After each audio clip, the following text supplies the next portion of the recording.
Shalom Bapak Ibu.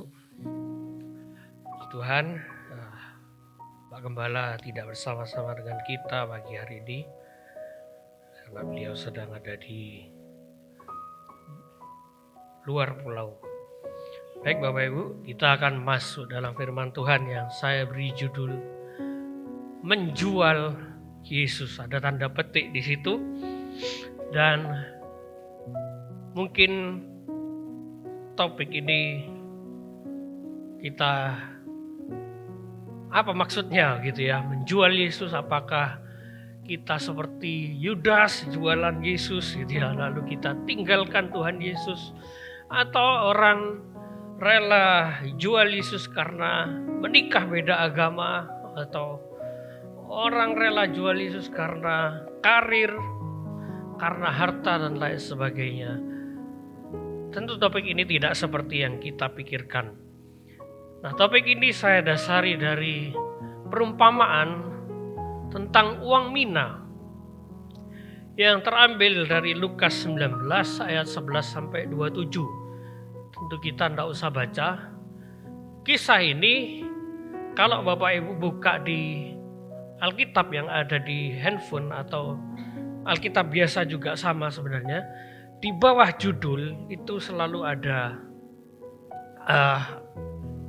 perikop lain, ya, ayat yang lainnya yang menunjukkan cerita yang sama.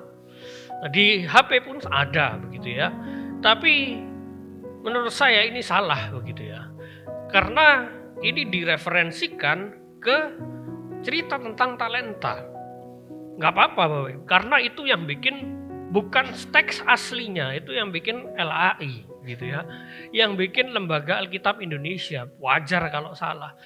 Kenapa? Karena perumpamaan tentang uang mina ini tidak ada kaitannya sama sekali dengan talenta. Ceritanya memang mirip ceritanya. Sama-sama tuannya ngasih uang. Sama-sama hamba-hambanya ditanya berapa kembalinya, berapa keuntungannya. Sama-sama hamba yang tidak berbuat apa-apa sama-sama dihukum. Sama ceritanya. Tapi dua kisah ini ceritanya sangat berbeda. Tidak ada kaitannya sama sekali tentang talenta dan uang mina. Nah, topik ini tentang uang mina ini diawali dari peristiwa murid-murid mereka yang berpikir tidak seperti yang Tuhan pikirkan. Seperti kita tadi. Mungkin kita berpikir menjual Yesus, karena mau nikah agamanya ditinggalkan, ikut pasangannya. Murid-murid juga sama. Mereka menyangka, di dalam Lukas 19 ayat 11, mereka menyangka bahwa kerajaan Allah akan segera terlihat. Waktu kedatangan Yesus pertama, mereka menyangka seperti itu. Wah, ini nih kayaknya kerajaan Israel akan dipulihkan. Bahkan sampai waktu Tuhan Yesus mau naik ke surga pun murid-murid masih tanya hal yang sama. Kenapa demikian? Karena murid-murid itu sampai Tuhan Yesus naik, mereka belum ngerti apa-apa. Belum paham sama sekali. Alkitab kita ditulis itu jauh setelah Tuhan Yesus naik, Bapak Ibu. Jauh jaraknya, tapi masih sezaman gitu ya. Orangnya masih orang yang sama, saksi mata. Tapi jaraknya cukup jauh. Antara kenaikan dengan penulisan Alkitab itu cukup jauh jaraknya. Mereka tidak langsung percaya, mereka tidak ngerti apa yang dimaksud kerajaan Allah.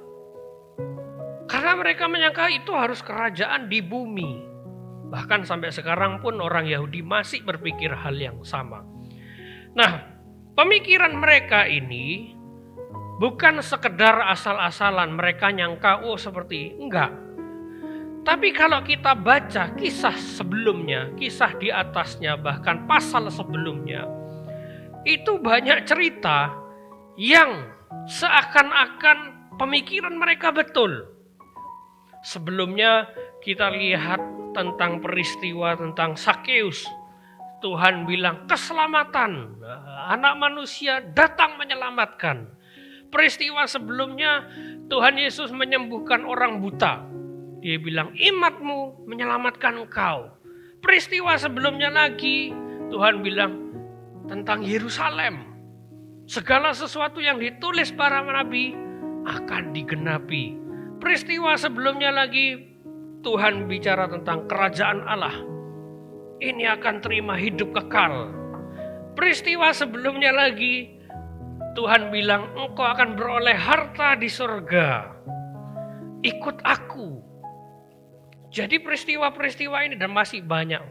Peristiwa sebelumnya lagi tentang kerajaan Allah. Peristiwa sebelumnya lagi tentang mempunyai kerajaan Allah. Tentang berdoa. Tapi apa kaitannya sama orang yang mempunyai kerajaan Allah? Nah, peristiwa sebelumnya lagi sama Bapak Ibu. Jadi pemikiran murid-murid didasari sama cerita-cerita sebelumnya bahwa Tuhan Yesus banyak bicara soal keselamatan, soal kerajaan Allah, harus ikut Dia supaya kita punya hidup yang kekal. Makanya pemikiran mereka bahwa keselamatan itu adalah di bumi ini. Tapi ternyata tidak seperti yang mereka pikirkan. Makanya Tuhan langsung kasih perumpamaan tentang uang mina. Keselamatan itu tidak seperti yang kamu pikirkan.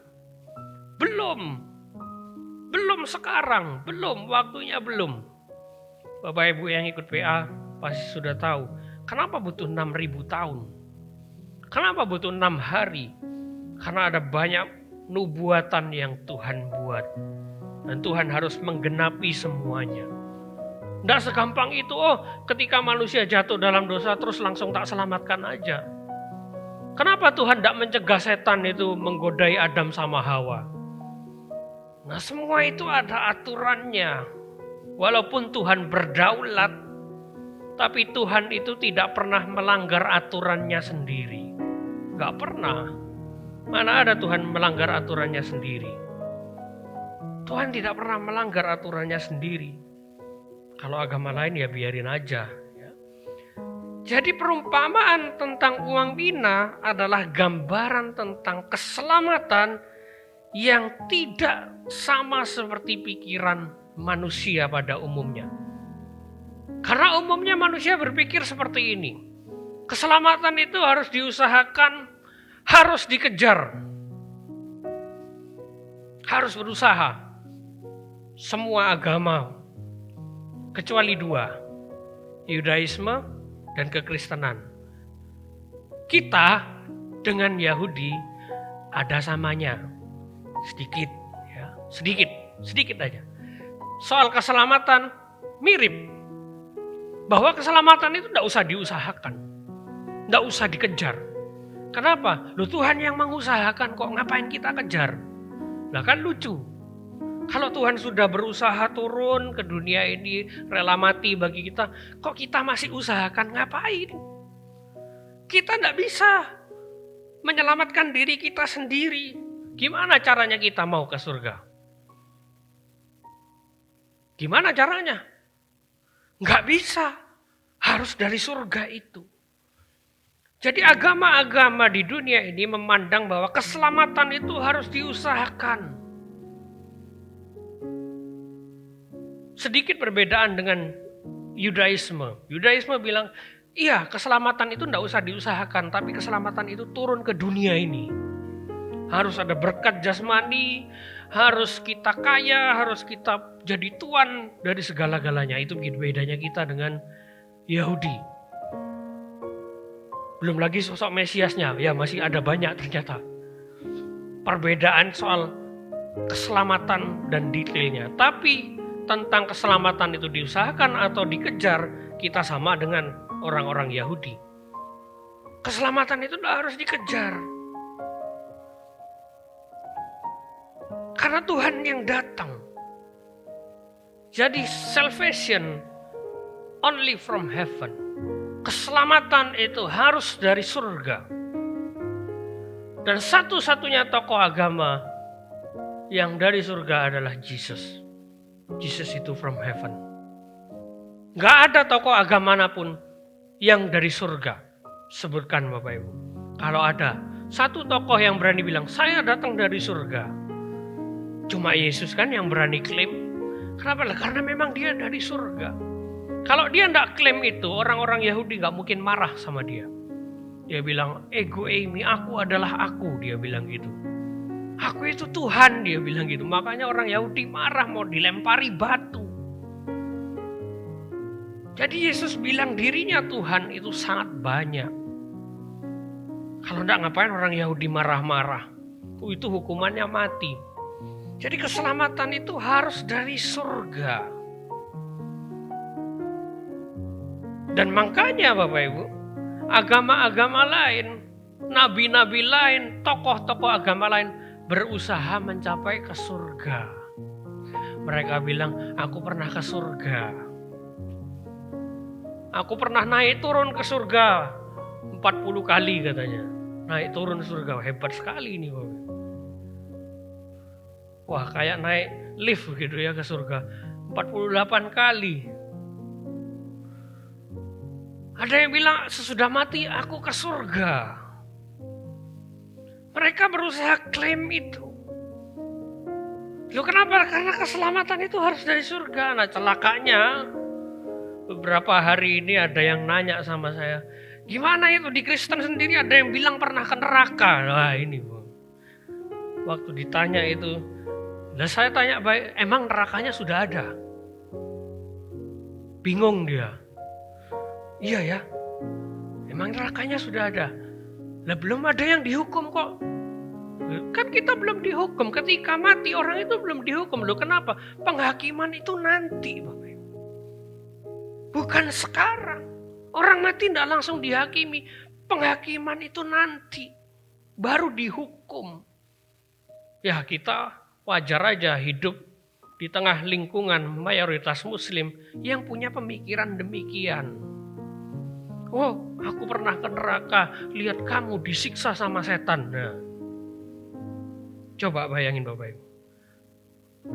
Dipotong-potong lidahnya karena kamu sering bohong dulu. Dipotong tangannya karena kamu sering mencuri dulu. Ini kan bukan dari Alkitab Bapak Ibu. Loh, sekarang gimana ceritanya? Iblis itu salah. Betul? Salah kan? Ini sama kayak kalau orang masuk neraka dihukum sama iblis, berarti maling menghukum maling. Masuk akal? Nggak masuk akal, nggak mungkin. Karena iblis itu juga pasti dihukum. Jadi kita jangan nakut-nakuti anak kita, nanti kamu masuk neraka. Ketemu genderuwo. Nah genderuwo itu juga dihukum kok, gimana ceritanya? Jadi keselamatan itu harus dari surga. Bukan dari yang mana-mana.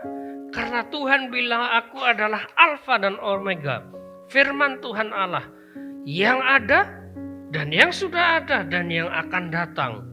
Jadi keselamatan itu harus dimulai dari Allah. Pemikiran tentang keselamatan harus dimulai dari Allah. Karena dia Alfa dan Omega. Alfa dan Omega itu bukan berarti oh Tuhan itu dulu ada, sekarang ada, nanti ke depan juga ada. Bukan hanya itu pemahamannya. Kenapa bukan hanya itu? Karena Alfa dan Omega itu bukan cuma nama, bukan soal bicara soal waktu, tapi bicara soal aktivitas keselamatan. Aku dulu sudah berbuat, sekarang juga berbuat, ke depan juga kamu akan diselamatkan oleh aku. Kira-kira begitu. Jadi tidak perlu khawatir Bapak.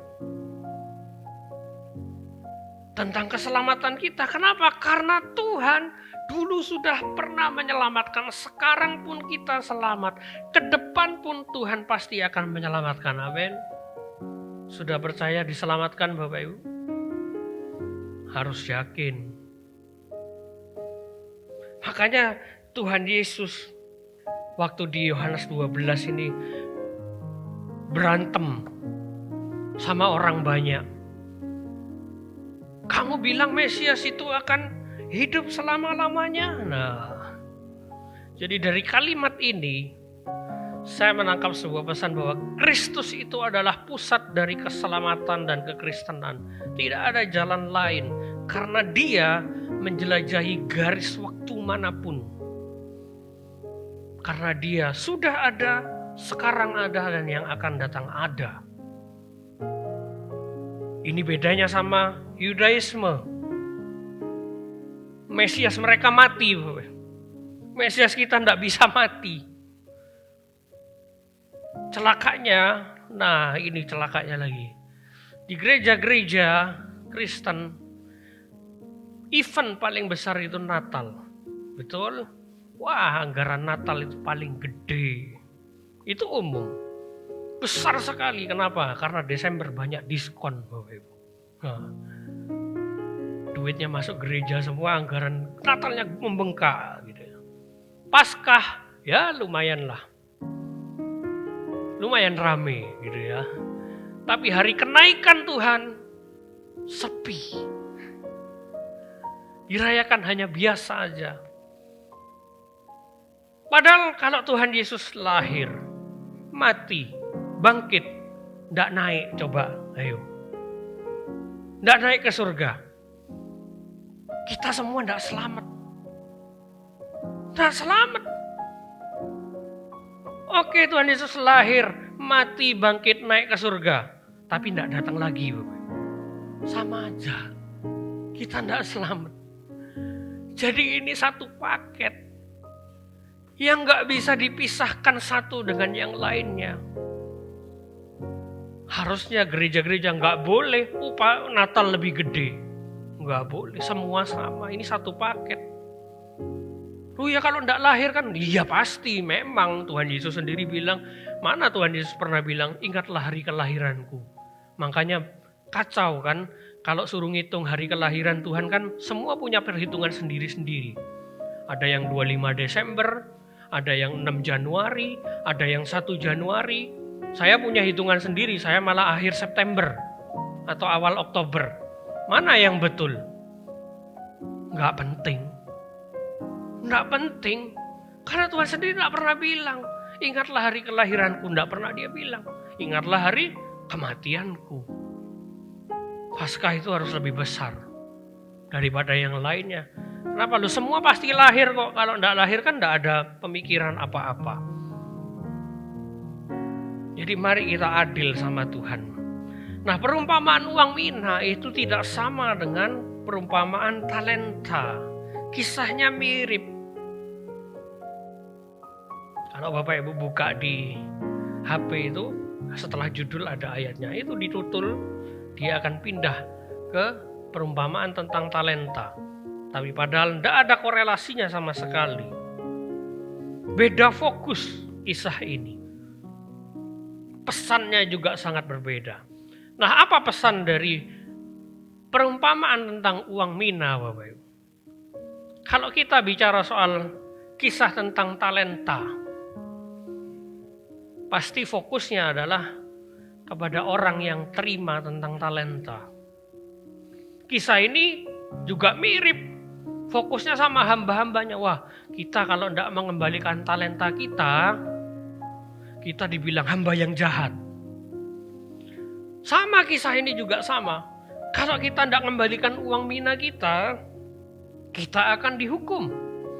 Padahal perumpamaan ini dan perumpamaan tentang talenta punya kemiripan. Bukan tentang hamba. Bukan sama sekali. Tapi tentang bangsawan yang dinobatkan jadi raja. Itu tentang Tuhan. Bukan tentang hamba.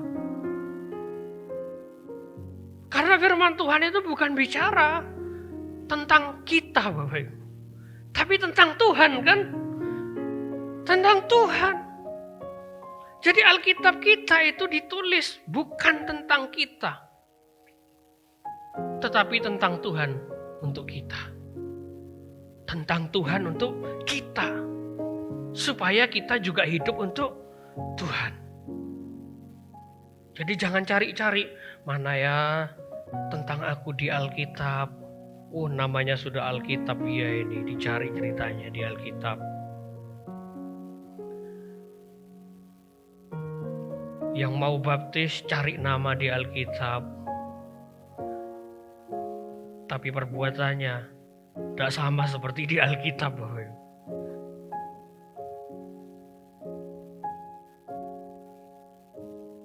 Tapi ini tentang Tuhan. Bible itu juga bicara soal sejarah, history. Tapi it is history, cerita tentang Tuhan juga.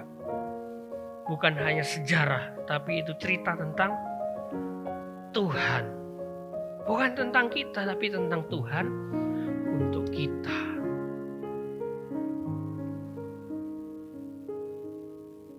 Jadi jangan cari-cari Bapak Ibu di Alkitab. Mana ya ayat yang cocok buat saya? Mana ayat yang wah ini kayaknya tahun ini saya harus berevolusi pakai ayat ini. Alkitab itu tentang Tuhan, bukan tentang kita. Tapi tentang Tuhan Bapak Ibu. Semua harus bicara soal tentang Tuhan. Bukan tentang kita. Karena keselamatan itu dari Tuhan, bukan dari kita. Itu bedanya kita dengan Yudaisme. Yudaisme merasa itu tentang kami. Wah, saya hari-hari ini kalau dengar rabi itu sedikit muak Bapak Ibu. Bahkan malas rasanya mendengar mereka. Tafsir ayat sesuka hati mereka. Habis ini dipotong ayatnya, wah ini cocok nih gitu ya. Habis itu pindah lagi, wah ini cocok nih dengan saya, dengan kita, dengan keadaan Israel hari ini. Jadi sombong Bapak Ibu. Jadi ini cerita tentang Tuhan yang memanggil hamba-hambanya. Dia memanggil 10 orang hambanya, dia kasih 10 uang mena. Pakailah ini untuk berdagang sampai aku kembali datang. Tentang apa ini uang mina? Ini tentang Tuhan memberikan kasih karunia yang sama kepada setiap orang. Beda kan dengan talenta? Kalau talenta ada yang dikasih 5, ada yang dikasih 3, ada yang dikasih 1. Tapi uang mina ini semua dikasih 1 semua. Ini bicara soal kasih karunia Tuhan yang sama kepada semua orang. Ini tentang keselamatan. Keselamatan itu Tuhan sudah sediakan. Tuhan minta kita untuk berdagang. Jadi uang mina ini kita pakai untuk berdagang. Untuk menjual yang namanya Yesus. Jualan Yesus kita Bapak Ibu. Kita jualan Yesus. Bapak Ibu kan banyak yang jago berdagang. Betul ya? Banyak yang bisa berdagang. Tentu bisa kan jualan dengan harga 0? Bisa. Masa kalah sama DP 0 rupiah Bapak Ibu? Jangan kalah dong. Bisa kan jualan dengan gratis? Bisa. Kenapa? Karena sudah ada yang bayar. Nah, hidup kita kan sudah ada yang bayar. Setuju ya? Sudah dibayar kan hidupnya? Lunas, betul? Gak dibayar DP-nya aja sama Tuhan. Nah, yuk kalau dibayar DP-nya aja repot ini. Tak bayar DP-nya tok. Tak cicil sisanya. Nah, kalau nakal sama Tuhan, cicilannya di stop sama Tuhan. Nggak gitu Bapak. Tuhan bayar lunas. Kita harus jual Yesus. Pakai apa ya? Pakai yang kita punya. Kita punya apa? Pakai untuk jualan Yesus. Dengan harga 0. Orang tinggal terima. Wah, aku nggak bisa, nggak sanggup. Misalnya, suaminya bisa, istrinya nggak sanggup. Nggak bisa menginjil. Ya sudah, istrinya bantu suaminya, jaga anak-anaknya. Rumahnya diurus. Itu Tuhan perhitungkan kok. Saya yakin Tuhan perhitungkan. Loh kenapa? Karena kita ini tubuh Kristus. Nah kalau semua jualan Yesus yang satunya enggak bantu, suaminya misalnya pergi penginjilan terus, rumahnya anak-anaknya enggak terurus, gimana ceritanya?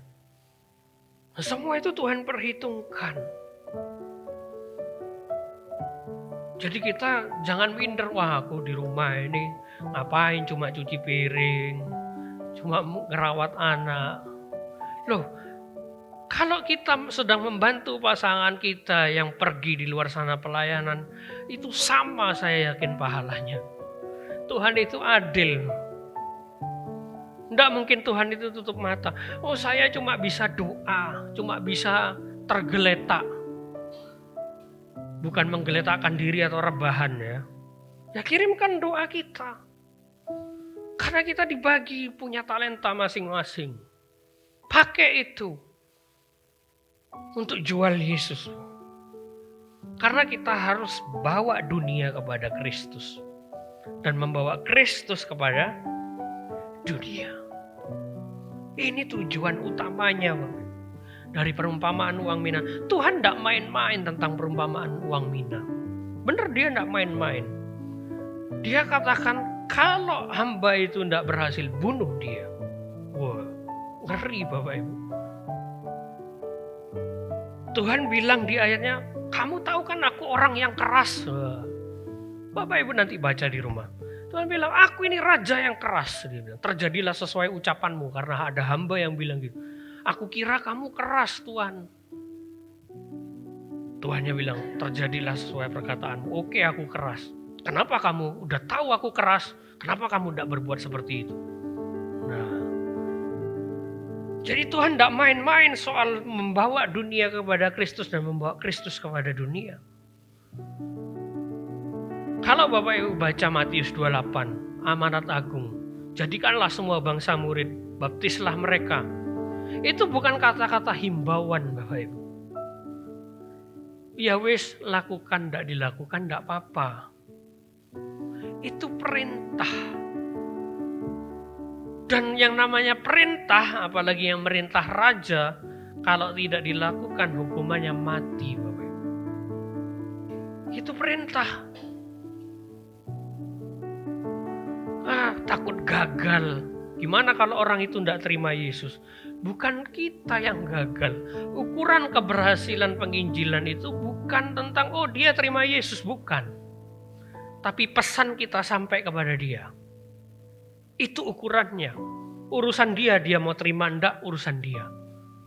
Tapi kita harus sampaikan, harus usaha. Lihat perumpamaan tentang uang mina itu. Hamba-hambanya berusaha, harus berusaha. Harus segala macam kita pakai usaha.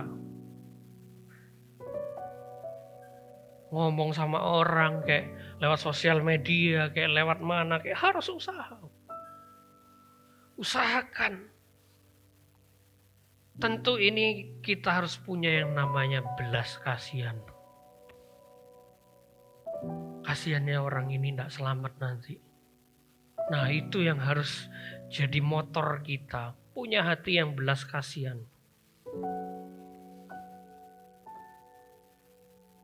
Coba lihat keluarga Bapak Ibu yang belum terima Tuhan Yesus. Bayangkan nanti terpisah. Kita ada di surga seperti Abraham yang memangku Lazarus. Orang-orang di sekitar kita seperti orang kaya yang ada di neraka. Dia bilang, cucukkan jari itu ke tetesan air supaya aku tidak haus lagi. Tidak kasihan kita. Tuhan itu kasihan, makanya dia rela turun. Rela turun ke dunia. Bukan cuma menyelamatkan kita. Apa yang Yesus buat dalam Lukas 2 ayat 44. Waktu Tuhan Yesus masih kecil, hilang. Nah, ini siapa yang salah? Ini bapak mboknya. Bisa anaknya hilang jalan 3 hari tidak tahu itu gimana ceritanya. Ketinggalan di bait suci. Baik udah 2 hari jalan Bapak Ibu. Lupa Tuhan Yesus di mana. Lah dia tidak lihat apa. Ternyata Tuhan Yesus lagi tanya jawab sama ahli-ahli Taurat.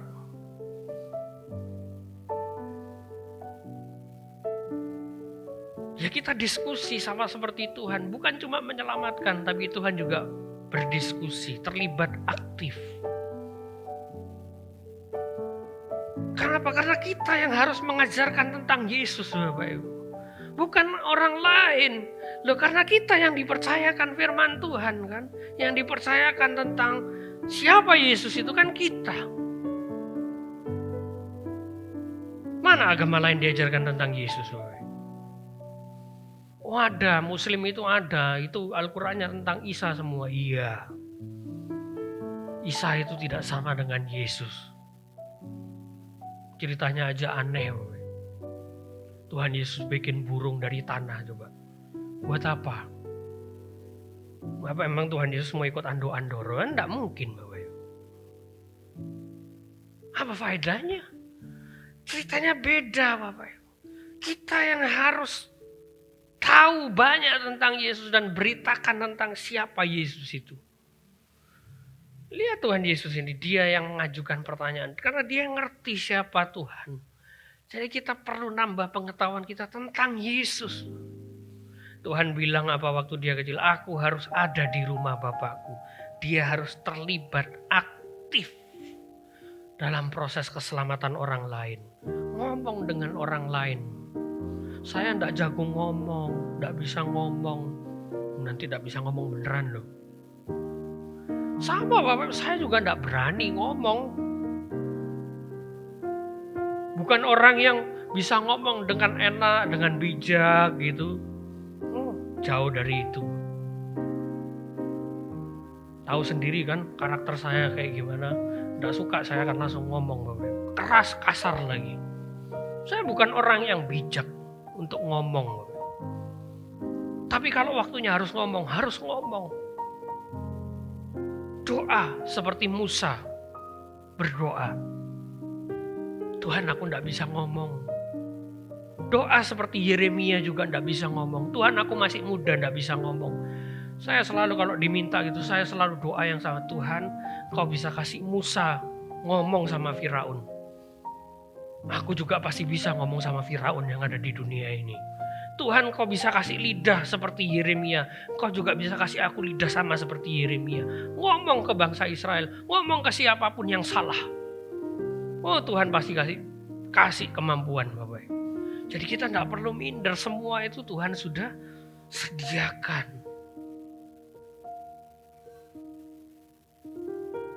Dan lihat hasilnya ketika Tuhan Yesus ngomong. Wah, semua orang takjub. Karena bukan kita, jadi kita harus punya posisi yang sama. Kalau orang lain takjub, karena Tuhan yang hebat, karena kita harus rendah hati. Tapi harus pintar juga, harus banyak ngerti tentang Tuhan. Harus lebih banyak tahu tentang kekristenan daripada orang lain. Sekarang ini bukan main-main Bapak Ibu. Orang di luar sana, yang agamanya tidak sama dengan kita, jauh lebih pintar. Mereka punya banyak pertanyaan-pertanyaan yang susah dijawab oleh orang-orang Kristen itu sendiri. Jadi memang kita harus belajar, harus pintar Bapak Ibu. Tentang Tuhan. Harus pandai tentang Tuhan. Saya pernah dengar kalimat ini. Kalau mau pandai jangan belajar. Gak usah belajar. Tapi ngajar. Belajar itu tidak bikin pinter. Ngajar itu bikin pinter. Pinteran mana murid sama gurunya? Ya harus pinteran gurunya dong. Nah kalau pinteran muridnya kan lucu. Masa muridnya ngajar gurunya? Katanya guru kencing berdiri gitu ya. Murid kencing bayar 2.000 ya. Kencing harus bayar 2.000 sekarang. Murid harus kencing berlari. Ya pinteran gurunya dong, ya kan? Masa pinteran muridnya? Jadi kalau mau pandai jangan belajar tapi ngajar Bapak Ibu. Jadi pinter loh. Kenapa? Orang kalau ngajar itu harus nyari Bapak Ibu. Harus mikir dulu. Saya kalau nyiapkan PA, oke Senin misalnya PA, itu sudah kepikiran nanti PA berikutnya apa. Mau ngomong apa berikutnya. 2 PA lagi mau ngomong apa. Itu harus dipikir dulu Bapak Ibu. Jadi pengajar itu bikin kita pinter. Tidak seperti yang kita pikirkan kan. Oh supaya anakku pinter sekolah terus. Ya, sekolah terus. Tidak lebih pinter daripada gurunya. Harus jadi guru. Nah. Lihat Tuhan Yesus bilang apa? Aku ini rabi. Ya kita harus banyak ngerti tentang Tuhan. Siapa lagi kalau bukan kita? Masa Pak Ustadz di sana yang ngajar tentang Yesus, Bapak Ibu? Lah lucu kan? Kan harusnya kita. Firman Tuhan bilang, beritakanlah firman, siap sedialah, baik atau tidak baik waktunya. Harus siap kapanpun, makanya belajar Bapak Ibu. Kadang-kadang saya tidak siap kalau ditodong sama Mbak Erni ini ada yang meninggal. Selalu saya bilang, saya tidak siap, tidak bisa ngomong. Mbak Erni ini tahu. Selalu tidak, wah mau ngomong apa di dunia orang mati Bapak Ibu. Nanti salah ngomong dikit, keluarganya tersinggung, kan lagi berduka Bapak Ibu. Belum lagi saya bukan orang yang bijak, tidak pede Bapak Ibu. Tapi siap sedialah baik atau tidak baik waktunya. Kenapa?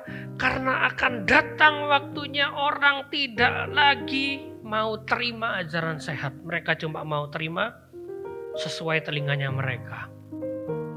Yang enak-enak tok didengar. Yang menyenangkan telinganya didengar.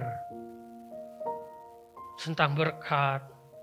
Tentang gimana kamu jadi pribadi yang lebih baik lagi. Itu aja Bapak Ibu. Tapi berita tentang kamu harus keluar beritakan tentang Tuhan. Orang gak suka. Anti telinganya.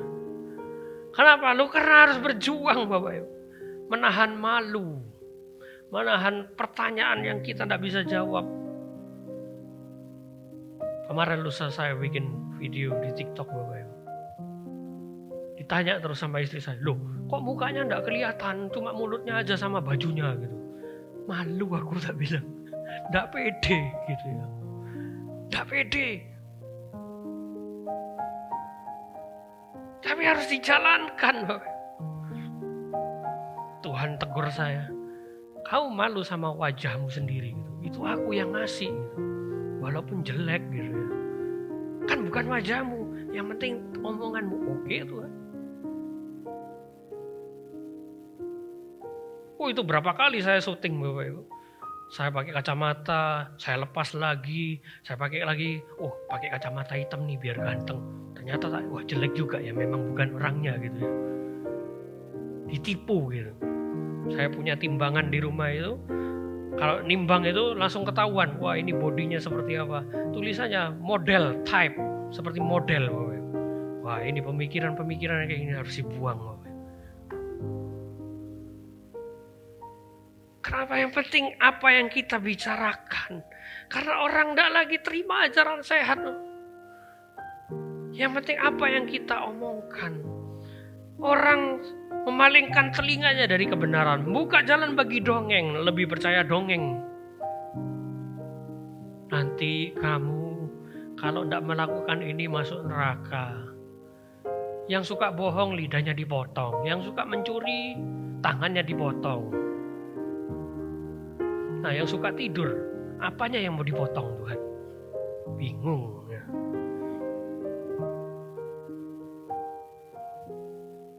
Tuhan bilang apa? Kuasai dirimu. Lakukan pemberitaan Injil. Pergi keluar menginjil. Jadi saya katakan gereja itu tidak boleh jadi rumah kedua. Nggak boleh Bapak. Karena gereja itu dipanggil keluar, bukan dipanggil ke dalam. Ayo datang ke gereja, no. Kamu harus keluar. Lihat murid-murid, lihat Tuhan Yesus. Pernahkah Tuhan Yesus bilang, ayo datang ke gereja, penuhi gereja, no. Tuhan bilang apa? Pergi keluar kepada segala bangsa, jadikan semua bangsa murid, keluar. Jadi jangan betah di gereja Bapak Ibu. This is not your second home. My home is my church. Rumahku itu gerejaku. Disitulah kita mempraktekkan firman Tuhan. Gereja itu bukan gedung, tapi orangnya Bapak. Fokusnya sama orang. Jadi kalau kita ibadah di sini agak ndak nyaman Bapak Ibu, ya memang bukan untuk kenyamanan. Lihat gereja mula-mula. Ndak nyaman loh, ada yang sampai duduk di jendela. Ngantuk jatuh Bapak, mati Bapak Ibu.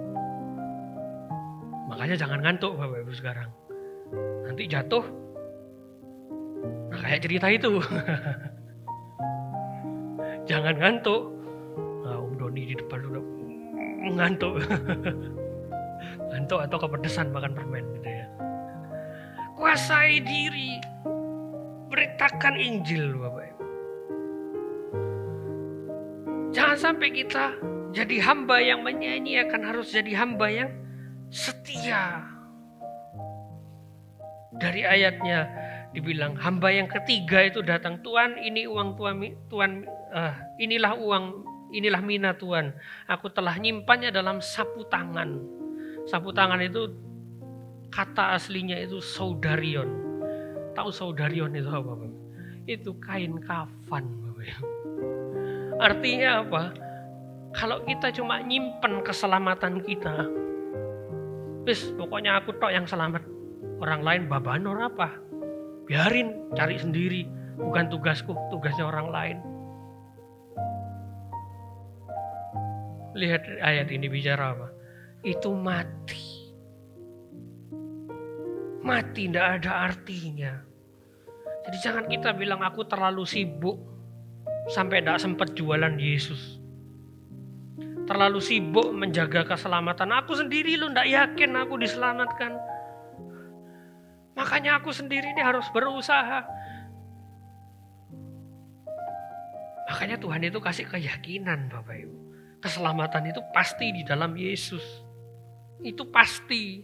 Makanya ikut Yesus yang pasti-pasti aja. Karena pasti keselamatan di dalam Yesus itu. Makanya kita diminta jadi hamba. Hamba yang berdagang.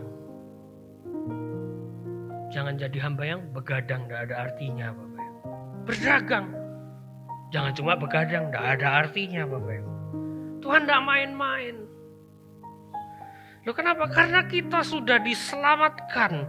Jadi segala kebaikan, segala kehendak Tuhan, segala perintah Tuhan yang kita lakukan dan akan kita lakukan bukanlah bagian dari kita mendapat keselamatan, tapi itu bagian dari mengerjakan keselamatan. Sorry, itu teksnya salah.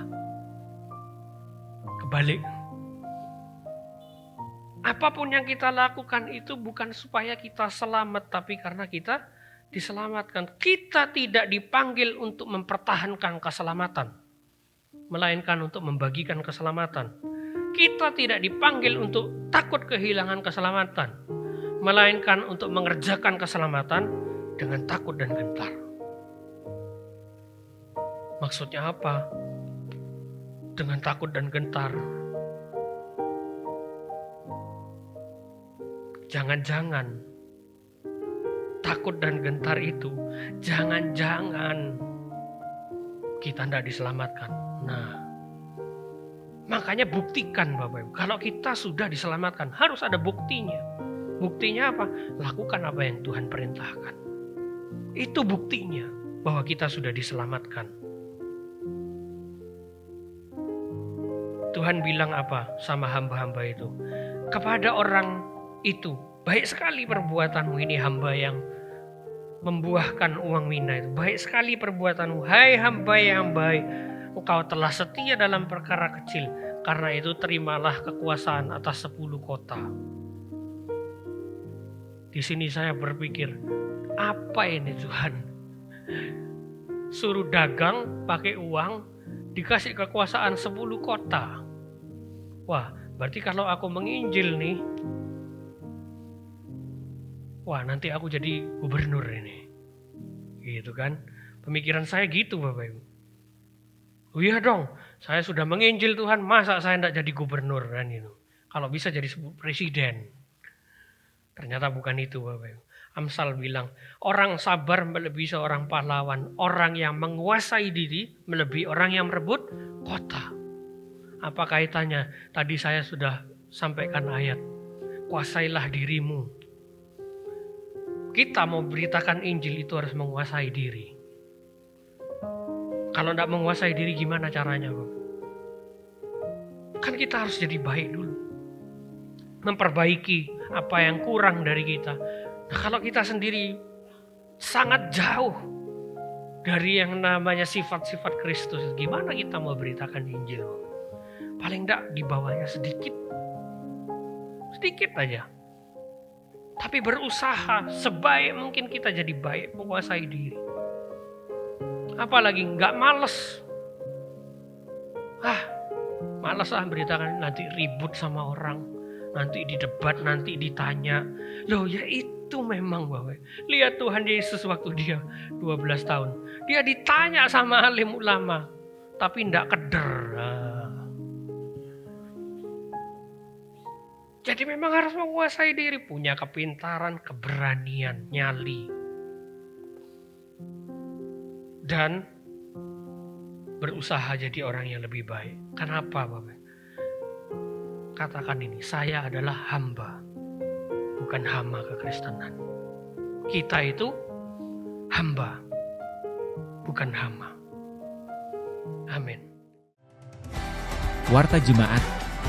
Mari seluruh jemaat bergabung dengan komunitas sel, untuk bertumbuh bersama-sama belajar dan saling berbagi. Untuk penempatan komsel, dapat menghubungi Bapak Gembala. Ibadah wanita hari Rabu pukul 5 sore di gereja. Ibadah doa dan komunitas doa pelayan Tuhan hari Jumat pukul 6 sore. Ibadah raya pertama pukul setengah 7 pagi, sekolah minggu dan remaja pukul setengah 9 pagi, ibadah raya kedua pukul 4 sore. Selamat ulang tahun yang berulang tahun di minggu ini, kiranya Tuhan memberi kesehatan, kedewasaan rohani, berkat dan damai sejahtera. Tuhan Yesus memberkati.